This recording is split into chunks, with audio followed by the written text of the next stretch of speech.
zaman Sevgi Soylu diyelim efendim. tekrar Sevgi Emeğine Soylu saygı. deyip tekrar Sevgi Soylu deyip Teşekkür ediyorum. şöyle Biraz sahneyi sana bırakalım.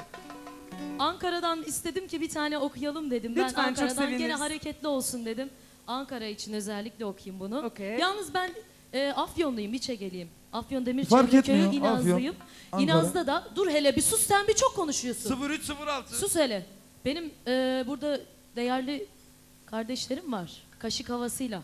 Ben onları istiyorum ki gelsinler. Ben de çok güzel kaşık havası oynarım çünkü. Heh. Onların Hep birlikte. kaşıklarıyla birlikte. Gelin hele. Alkışlar Kesik çayır. Sevgi Soylu için gelir mi? Kesik çayır diyelim. Ben de kaşık havası çok güzel oynarız biz Afyonlular olarak. Afyon. Hadi bakalım. Isparta. Buyurunuz efendim.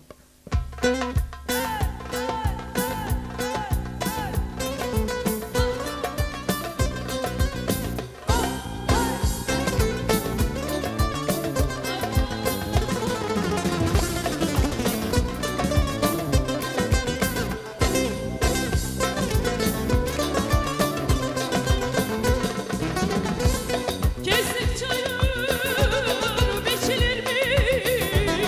Sulara yaz biçilir mi?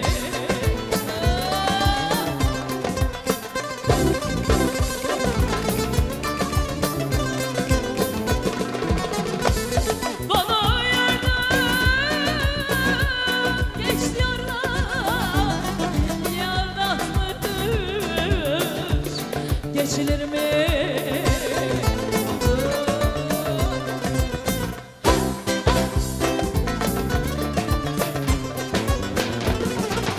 Babalar neredesinler şekersin?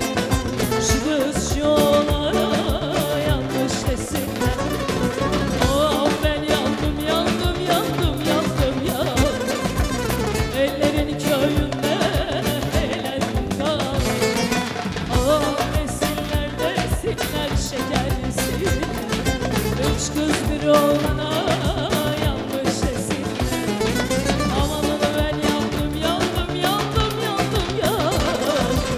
Ellerin köyünde eğlendim. Oh.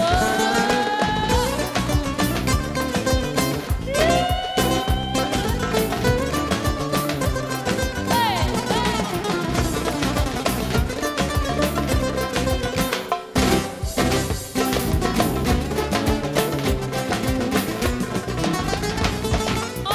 Ankara'nın tren yolu yahı erir, yahı doğru. Hey, hey.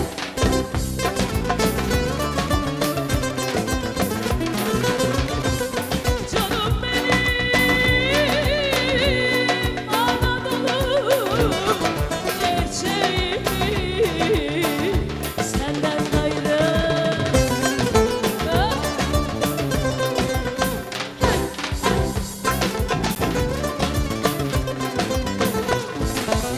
Oh desinler desinler şekersinler.